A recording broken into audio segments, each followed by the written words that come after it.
నమస్కారం.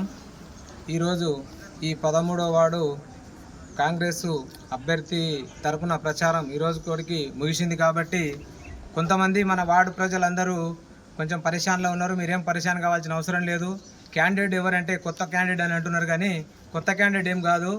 మన district president అయిన దారాసింగ్ అన్న గారి తమ్ముడు రామ్ నాయక్.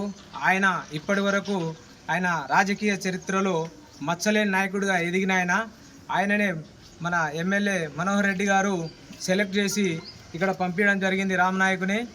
ఇంకోటి మనకు వీళ్ళు ఇప్పుడు వచ్చి అది అభివృద్ధి చేస్తాము, ఇది అభివృద్ధి చేస్తామని చాలా కళ్ళబొల్లి మాటలు చెప్తా ఉన్నారు. గత 10 సంవత్సరాల నుంచి ఏం చేసినారు అనేది ఎవరికి ఇంకా పబ్లిక్ ఏం తెలియదు. కాబట్టి ఒక్కటి గమనించాలి ప్రజలందరూ, గవర్నమెంటు పైనుంచి కింది వరకు కాంగ్రెస్ గవర్నమెంట్ ఉంది. మరి వీళ్ళు గెలిచి ఏ విధంగా డెవలప్మెంట్ చేస్తారనేది ప్రజలకు వివరించాలి. ఇంతకుముందు గవర్నమెంట్ ఉన్నప్పుడే చేయలేని పనులు ఈరోజు చేస్తామని ఎట్లా చెప్తున్నారు? ఎందుకంటే మన వార్డుకు ఒక ప్రత్యేకత ఉంది. అదృష్టం ఏంటంటే ఎమ్మెల్యే గారి తమ్ముడు గుయ్యని శ్రీనివాసరెడ్డి గారు మన వార్డులో ఉండడం మన అదృష్టం. ఎందుకంటే ఆయన ముందర ఉండి వార్డు నాది, అభివృద్ధి చేసి చూపిస్తా, క్యాండిడేట్ని గెలిపించేసి మీరు గిఫ్ట్కి ఇవ్వండి, మీకు 3 సంవత్సరాల ఎమ్మెల్యే ఎలక్షన్లు వచ్చే వరకు నేను అభివృద్ధి చేసి ఓటుకొస్తా అని పెద్ద హామీ ఇస్తున్నాడు. మరి ఇంతకన్నా ఇంకా ఏమి మీకు గ్యారంటీ కావాలి? దయచేసి మన వార్డు ప్రజలందరూ గమనించాలి. ఎవరి కళ్ళబొల్లి మాటలు వినొద్దు. మనము ఇప్పుడు తప్పితే మన జీవితంలో కూడా మన వార్డు అభివృద్ధి చేసుకునే అవకాశాలు లేవు. ఎమ్మెల్యే గారు సహకారం కూడా ఉంది, అక్కడ డిస్ట్రిక్ట్ ప్రెసిడెంట్ వికారాబాద్ దారాసింగ్ అన్న సహకారం ఉంది.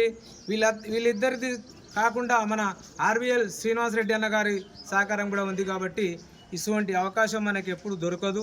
దయచేసి రేపు 11వ తారీఖు రోజు చేయి గుర్తుకు ఓటేసి అత్యధిక మెజారిటీతోన 36 వార్డులలో మన వార్డు ఒక్క ఓటైనా ఎక్కువ మెజారిటీ రావాలనేదే అన్న కోరిక. ఆ కోరికను మనం అందరం నెరవేర్చి ఆయనకు గిఫ్ట్కి ఇస్తే మనం అభివృద్ధి చేసుకొని మనం ముందుకెళ్దామని ఈ వార్డు ప్రజలందరికీ మరొక్కసారి నమస్కారాలు చేసుకుంటూ, కొంతమందికి క్యాండిడేటు కొత్తగా రావడం వల్ల కలవలేకపోయిండు. మా కార్యకర్తలు కూడా సైనికుల్లాగా పనిచేసినాం మేము కూడా, కానీ వార్డు పెద్దగా ఉండడం వల్ల కొంతమందికి కలవలేకపోయినా దయచేసి తప్పుగా అనుకోకుండా ప్రతి ఒక్కరూ కాంగ్రెస్కు చేయి గుర్తుకు ఓటేసి కాంగ్రెస్ని గెలిపించేసి అత్యధిక మెజార్టీగా గెలిపించాలని మా యొక్క నమస్కారాలు. Thank you.